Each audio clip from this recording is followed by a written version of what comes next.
now and forever.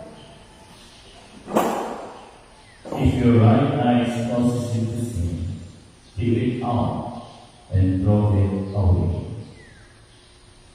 Brothers and sisters, I remember na isang choir sisters yata namin na nagkwento na sa Nigeria, kapag nauwi nila yung isang magnanakaw, ang ginagawa, hindi na dinadala sa pulis, kundi pinuputol kagad ng kamay.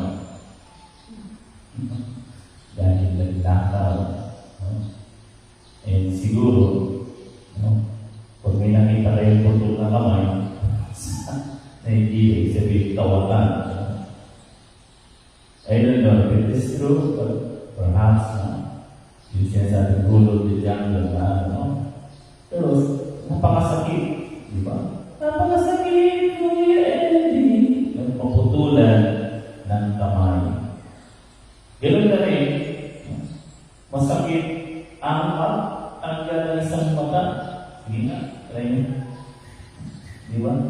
Masakit yung magtanggal ng isang mata. And it is painful, di ba? Ganun din, sabi ni Lord, I think the heart of the gospel today is in the part regarding the taking away of the eyes. Kasi yung adultery, yung divorce, why does it happen? Bakit nangyayari yung adultery? Bakit kinahanglan ng divorce? Kasi may mga tao na alam nilang sala, alam nilang hindi tama, alam nilang kasalanan, pero hindi nila maalis. Naalala ko yung isang professor namin sa philosophy sa Italy. Sabi niya, most of the sin are only justification, most of the doctrine, yung mga heretics, mga heresy, are only a camouflage of the person's sin. Kaya sabi nila, yung mga katulad ng mga pambabatas na in favor sa divorce, yung mga naggagawa ng mga batas na against sa tinuturo ng Biblia, all of it is only to cover one's own sin or perversity, sabi nga.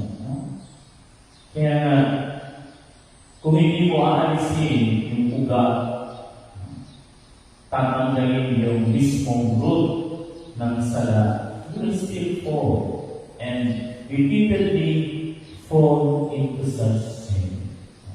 Kaya nga, isa sa mga tinuturo ng mga santo, mga banal, katulad ng St. Anthony of Padua, kahapon, is you avoid the occasion of sin. Kaso, paano yan, Father? Masarap eh. Paano yan, Father? Nag-aanyaya sa akin eh. Sabi pa nga ng puso, hoy, lumapit ka. Kung gusto mo akong halikan. Paano yun? Father, aalisin niyo lalo-lalo sa mga kabataan niyo, tatanggalin niyo yung cellphone, yung internet, di ko kaya tanggapin. Di ko kaya tanggapin mawala yung internet. Pero, kita niyo, masakit, mahirap, and yet, if it is the occasional sin, nagdadala sa'yo sa kasalanan, you have to cut it off. You have to pluck it off. And it is not easy, alam ko, by experience and na hindi ganun kadali. Mahirap. But the moment you took away, you go away from the occasional sin, then you will be truly free. And ipapakita mo na ikaw talaga ay anak ng Diyos. You are a child of God. And God will pour out His blessing on you. Ibigyan ka ng grasya na ito. Malay mo, no? Eh, ibigay sa'yo ng Ginoo. The Lord, yung iyong intention, yung iyong petition. Kasi, dahil sa sala na yun. Dahil sa kasalanan na yun. But if you took away that occasion, you're done. No? You will see the blessing of the Lord in your life sa iyong kinabuhi. Kaya nga, let us ask every day the Blessed Virgin Mary and in our Holy Mass to help us, Lord, ano ba yung mga occasional sin na nahihirapan akong alisin? Lord, tabangan ko na alisin yung mga occasion. Mag-mortify yun. Yun din, nawawala na yung mortification na yun. Lahat gusto gawin mo, pero ayaw mag-mortify. Alam niyo, yun ang isa sa mga secret ng mga santo, yung mortification. Yung ayaw kanilang ginagawa, yung repugnance sa kanilang nature. And that is also a way in order to avoid the occasion of sin. Kasi kung hindi ka mag-practice ng mortification, mahirapan ka i-avoid yung occasion of sin. Kasi yung mortification and avoidance of the occasion of sin, magkapatid, dear brothers and sisters. So, hindi mo ma-avoid yung occasion of sin kung hindi ka mag-mortify. For example, yan, bilang na example. Ay, ang sarap-sarap ng cake mo. Diba? Ano pa naman yun? Goldilocks. Red label. O ano?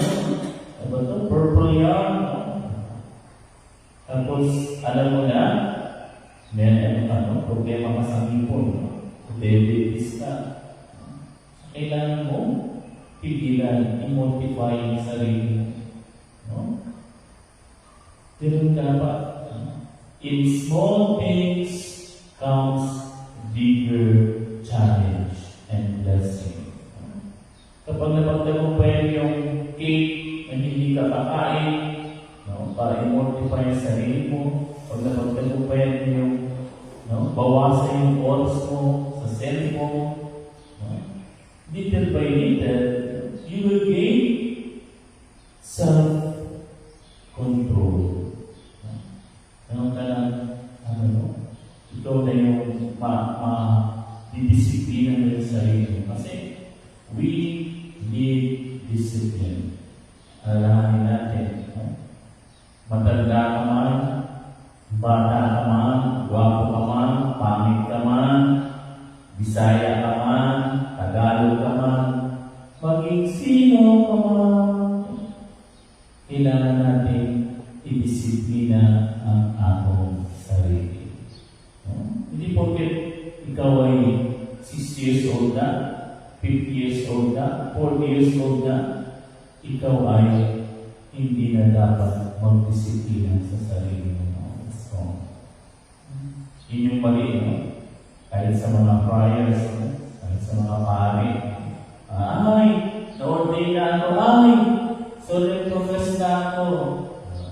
So, free again! Sige nila, nalayan na sila. Ano na sila? I want to break free! I want to break free! Ayun. Gusto sila, malayan sila. But that's not true. The more you are in religion, the more you are in faith, the more we must learn to discipline ourselves. Must learn to mortify ourselves. Kasi, si Si Tani Boy, no? Nandyan na, nag-aantay sa atin.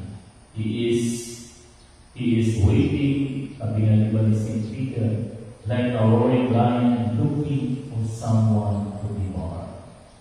That's why let us pray to the Sacred Heart of Jesus and to our Blessed Mother to help us mortify and discipline ourselves. Praise to Jesus and Mary. now and forever.